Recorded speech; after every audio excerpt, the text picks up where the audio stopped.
Eh bien bonjour, comme prévu, nous allons commencer notre vidéo sur le plan financier de notre business plan. Je tiens d'abord à rappeler que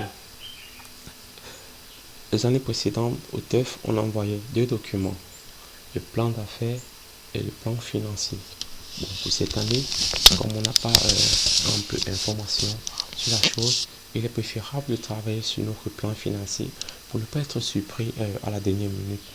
Et même si on devrait envoyer un seul document, il y a les chiffres de notre entreprise, les données, les statistiques que nous devons insérer dans le plan financier, dans le business plan autant pour moi. Et ces données, nous devons les calculer sur le plan financier. Raison pour laquelle nous faisons cette vidéo. Donc, le plan financier va nous aider à parfaire notre business plan. Et aussi, nous ne faisons pas seulement le plan financier pour le TEF, on a d'autres compétitions, d'autres financements qu'on aimerait avoir, et aussi pour le bien de notre entreprise. Alors sans plus tarder, nous allons continuer notre vidéo concrètement dans ce que nous avons prévu faire aujourd'hui. Comme vous voyez sur l'écran, budget des encaissements. Budget des encaissements, c'est l'ensemble des choses, l'ensemble des éléments qui permettent de faire entrer de l'argent dans votre entreprise. Nous sommes en train de travailler sur une période de 3 ans. Nous avons pris le cas d'une start-up qui fait dans la vente des bracelets imprimés. Elle estime qu'elle va vendre 3500 bracelets la première année, 5500 bracelets la deuxième année et 8000 bracelets la troisième année. Elle fixe un prix unité à 5000 francs.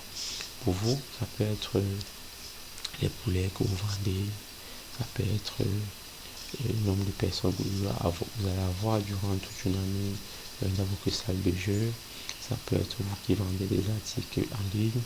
Ça peut être le nombre de personnes que vous allez consulter, que vous allez aider financièrement, en fait des conseils financiers. Et vous mettez le prix unitaire d'un conseil. Si vous avez peut-être plusieurs vagues de prix, vous allez prendre ce qu'on appelle la moyenne de prix.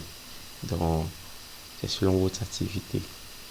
Et si vous avez plusieurs autres activités, vous voyez ici la startup a mis autres services. Donc, voilà les revenus, voilà l'activité de la première activité que la startup fait. Ici, c'est la deuxième activité. Montant ici que vous voyez, c'est le montant de la vente de ces services, la vente de ces articles, la vente de ces produits. Le bracelet, ça donne 17 millions la première année, 27 millions 500 la deuxième année, 40 millions la troisième année. Et elle estime avoir 3 millions pour ses autres services la première année, 4 500 la deuxième année et 6 millions la troisième année. Elle aura encore les services qu'on appelle l'entretien des données. La première année, elle n'a pas évalué ça parce qu'elle n'aura pas ce service-là première année. Par contre, elle aura ça la deuxième année et la troisième année. Vous voyez, ici, elle a toutes les sources de revenus. Donc, elle fait donc la somme du montant, la somme des services et plus la somme de l'entretien des données. Donc, la somme de tout ce qui vous fait entrer l'argent dans votre entreprise. Ici, on revient sur la première colonne, la colonne totale. Il n'y avait rien aussi là parce que au niveau de quantité, prix unitaire, montant, parce que c'est l'année de démarrage, c'est l'année où vous êtes en train de chercher le financement. Par contre, vous avez quand même des valeurs que vous allez insérer au niveau des emprunts et subventions. Les emprunts, c'est un emprunt bancaire, ça peut être un emprunt chez un ami, ça peut être un emprunt chez n'importe qui. La subvention, c'est tous les différents argents qui ont été octroyés, qui ont été attribués, qui ont été donnés lors des concours par les organisations. Il peut y avoir d'autres sources de revenus qui sont le love money, un financement participatif, c'est un financement qui consiste à vous donner de l'argent, qui consiste à vous donner de l'argent par les membres de votre famille. Dans les membres de votre famille vous donnent de l'argent pour lancer votre business ou encore des amis. Il y a ce qu'on appelle le crowdfunding, ou encore le financement participatif. ou les intéressés sur votre projet vous donnent un peu d'argent pour pouvoir lancer votre projet. Donc, toutes ces sources, vous pouvez les mettre ici. Mais la première année, vous allez reporter toutes les sources de revenus que vous avez eu au niveau du démarrage, au niveau de l'initial. Vous les reportez ici à la première année. Par contre, année 2, année 3, vous pouvez encore avoir d'autres sources de revenus. D'autres sources de revenus de subvention ou encore externes, quoi. Vous les mettez ici en point, subvention, en fait, selon votre cas. Et pour avoir le total des encaissements, vous faites tout simplement la somme de tout ce qui a permis que vous puissiez entrer l'argent dans votre entreprise. Et ce qu'on a fait pour tous les 32 500 000. Donc on a fait 20 500 000 plus 10 millions plus 2 millions, c'est ça qui a donné 32 500 000. La deuxième année, on a fait 27 millions plus 4 500 000 plus 3 500 000. C'est ça qui a donné 35 millions. Bref, le chiffre d'affaires, ce qu'on a reporté ici, le chiffre d'affaires, ce qu'on a reporté ici. Voilà comment on fait un peu pour remplir le budget des encaissements. Nous allons continuer avec le budget de décaissement. Le budget de décaissement, c'est tout l'argent que vous allez dépenser, quelles sont l'argent que vous allez dépenser pour le bien de votre entreprise. Alors, nous sommes ici au démarrage. Immobilisation, c'est le pourcentage de paiement de chaque élément que vous allez acheter. Bon, ici, l'immobilisation, généralement, c'est toujours 1%. Donc, on a reparti 0,5% la première année, 25% les 2 autres années. Alors, pour que notre entreprise fonctionne, on a besoin en premier de quoi? Machine imprimée chez vous, ça peut être machine à déprimer pour ceux qui font des poulets, pour ceux qui font dans les jeux vidéo, ça peut être des écrans, des PlayStation, des games, c'est ça. Pour ceux qui font dans le conseil, ça peut être peut-être des micros ou des micros des ordinateurs que vous allez faire. Vous allez faire des conférences en ligne, je ne sais pas, c'est selon ce que vous avez pensé. On estime qu'on a besoin des ordinateurs, du matériel de transport, mobilier du bureau. Mobilier du bureau, c'est ça qu'on appelle encore imprimante, machine à photocopier, c'est tout ça. Donc, comment va-t-on payer? La première année, on donne demi %, c'est-à-dire 0,5. On donne demi, autant pour moi, c'est-à-dire 0,5 de 4 500 000 aux fournisseurs, et on donne ça 1 125 000 les 2 autres années, 1 125 000 la deuxième année, 1 125 000 la troisième année. Quand on fait le total, ça donne 4 500 000 donc c'est-à-dire on va aller prendre ces éléments à crédit chez les fournisseurs. Ceux-ci vont nous donner, si vous êtes une start-up légalisée avec tous les papiers, et vous allez voir les fournisseurs avec qui vous entrez en partenariat, ils vont vous donner ces éléments sur cette échéance. C'est un peu comme ça que certaines entreprises, certaines startups fonctionnent. Nous allons continuer avec les charges d'exploitation. Les charges d'exploitation, c'est tous les éléments que vous devez acheter, qui sont indispensables, que vous devez acheter pour pouvoir revendre, en fait, qui vont servir à faire fonctionner votre business. Comme elle vend les bracelets qu'elle imprime, elle va d'abord acheter les matières premières, c'est-à-dire les bracelets. Donc ici, l'achat des bracelets chez vous, c'est l'achat des matières premières qui est 4 25 000 la première année, 6 325 000 la deuxième année et 9 775 000 la troisième année. Elle a besoin du téléphone internet pour le téléphone, le crédit téléphonique et la connexion internet pour communiquer. Ici, elle a besoin de l'hébergement. Vous rendez compte, la colonne initiale, à partir des charges d'exploitation, il n'y a plus rien ici. Ici en haut, on commence directement avec les valeurs au niveau des années.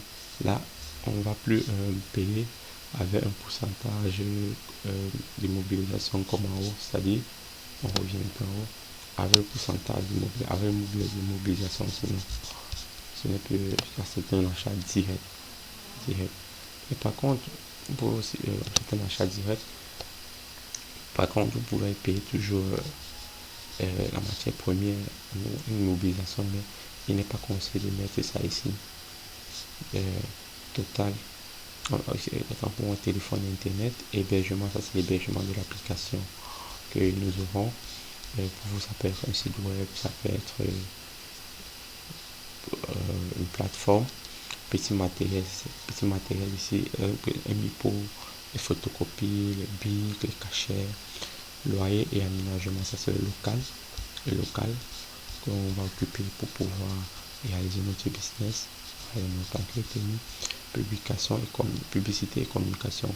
Une entreprise dans le début a besoin de la publicité limitée,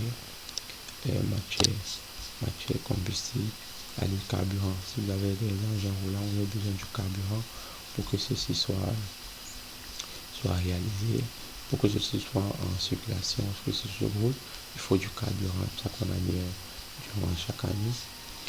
Le remboursement de l'emprunt, tout à l'heure vous avez vu, on a emprunté 10 000 francs à la banque, donc on rembourse ces 10 000 francs en 3 ans. C'est ça qu'on a remboursé en 3 ans. En 3 ans. Donc 3 300 3 première année, pareil pour la deuxième année, et presque pour la troisième année. Et on continue le personnel. Personnel, ça c'est comment vous allez payer au personnel. Comment vous allez payer votre personnel. Et vous-même, puisque vous-même, en tant que chef d'entreprise, vous devez vous payer. Je peux vous voir ici 3 années, voilà ce qui va payer les 3 années. Première année, voilà le montant total qui va payer en 12 mois. Le personnel, 12 mois le personnel, 12 mois le personnel. Donc, tout ce qui est ici, c'est sur 12 mois qu'on a travaillé, toutes les valeurs, horaire comptable et juridique. Et le comptable qui va venir faire la comptabilité de votre entreprise et le notaire qui va venir faire la réalisation de certains papiers. La première année, vous devez les payer. La deuxième année, un peu diminuer parce que vous n'avez plus trop besoin du notaire puisque tout le travail était fait la première année. Assurance pour assurer vos engins roulants. Impôts et taxes c'est vite parce que dans mon pays, la première année que vous exercez, on ne vous demande pas des impôts. Les impôts là que nous avons laissé cette case vide. Et bien l'année 2 et l'année 3, nous avons pour le payer 500 000. Tout ça sont des estimations. Frais financiers, c'est l'intérêt de l'emprunt. Tout à l'heure, nous avons emprunté 10 000. Mais la banque ne peut pas nous donner 10 000 gratuitement. Elle nous donne toujours avec un intérêt. Donc c'est l'intérêt là qu'on a reparti sur 3 ans. On a reparti sur 3 ans 1 million la première année, qu'on va rembourser 666 667 la deuxième année et 3 333 333 francs. J'ai dit 3 millions, désolé. 333 333 francs qu'on va donner pour finir l'échéance des frais financiers. Donc les frais financiers, c'est l'intérêt qu'on rembourse. Ensuite, vous voyez ici, on fait total des questionnements. Donc, on fait la somme de tout ce qu'on a énuméré. Les 5 à 16 millions, la somme de tout ce qu'on a énuméré ici à la deuxième année, 20 millions. La somme de tout ce qu'on a énuméré à la troisième année, ça fait 25 millions. Voilà comment on va dépenser notre argent. Bon, maintenant, le budget de la trésorerie qui est le dernier tableau. On va faire un tour. Budget de la trésorerie. On met ici le total des encaissements, 32 millions la première année, 35 millions la deuxième année et 55 millions la troisième année. Allons plus haut pour voir un peu ces chiffres. On voit un peu. Comme vous voyez, budget de l'encaissement, vous voyez, 32 millions 500, 65 millions et 55 millions. C'est le total. Et vous voyez ici, voici ces valeurs ici, total des encaissements. 32 500, 35 555 millions.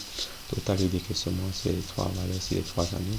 C'est ça qu'on a mis ici, 16 millions, 20 millions, 25 millions. Ensuite, variation de la trésorerie.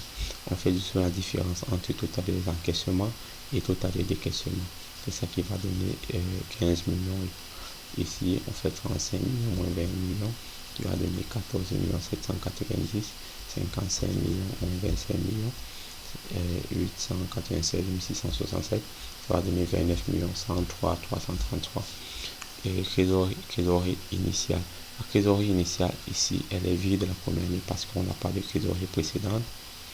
Et la trésorerie finale, c'est tout simplement la trésorerie, la variation de la trésorerie pour la première année. Mais par contre, pour la deuxième année, la trésorerie initiale, c'est la trésorerie précédente, donc la trésorerie finale de l'année qui précède. Donc, de la première année, on met 15 501 000.